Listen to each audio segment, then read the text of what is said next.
One of the most important ways to calm down is the power to hold on, even in challenging situations, to a distinction between what someone does and what they meant to do. In law, the difference is enshrined in the contrasting concepts of murder and manslaughter. The result may be the same, the body is inert in a pool of blood, but we collectively feel it makes a huge difference what the perpetrator's intentions were. Motives are crucial, but unfortunately we're seldom very good at perceiving what motives happen to be involved in the incidents that frustrate us. We're easily and wildly mistaken. We see intention where there was none, and escalate and confront when no strenuous or agitated responses are in fact warranted. Part of the reason why we jump so readily to dark conclusions and see plots to insult and harm us is a rather poignant psychological phenomenon: self-hatred. The less we like ourselves, the more we appear in our own eyes as really rather plausible targets for mockery and harm. Why would a drill have started up outside, just as we were settling down to work? Why did the email not arrive, even though we'll have to be in a meeting very soon? Why would the phone operator be taking so long to find our details?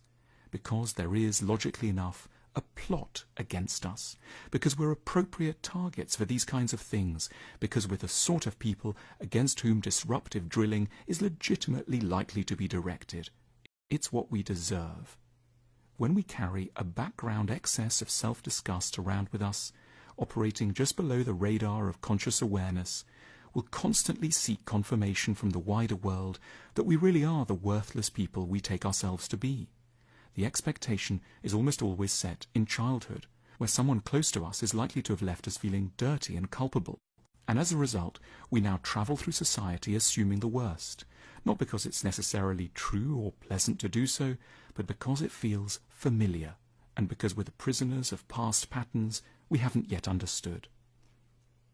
We'd be so much calmer around adults if we could resort to some of the unflustered poise we naturally use around children.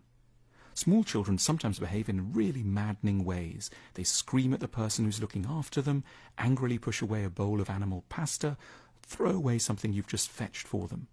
But we rarely feel personally agitated or wounded by their behavior. And the reason is that we don't assign a negative motive or mean intention to a small person. We reach around for the most benevolent interpretations. We probably think that they're just a bit tired, or their gums are sore, or they're upset by the arrival of a younger sibling. We've got a large repertoire of alternative explanations ready in our heads, and none of these lead us to panic or get terribly agitated. This is the reverse of what tends to happen around adults. Here we imagine that people have deliberately got us in their sights. If someone edges in front of us in the airport queue, it's natural to suppose that they've sized us up and have reasoned that they can safely take advantage of us. They probably relish the thought of causing us a little distress. But if we employ the infant model of interpretation, our first assumptions would be very different.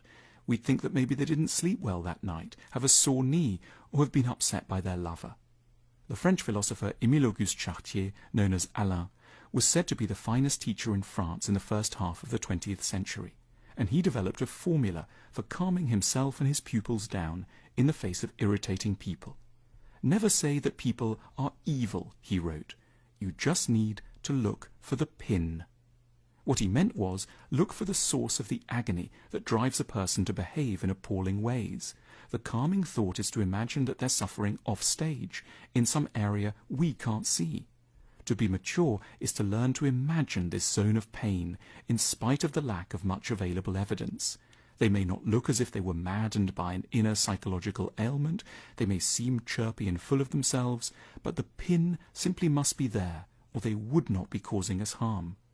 When others madden us, we need to imagine the turmoil, disappointment, worry, and sadness beneath an aggressive surface.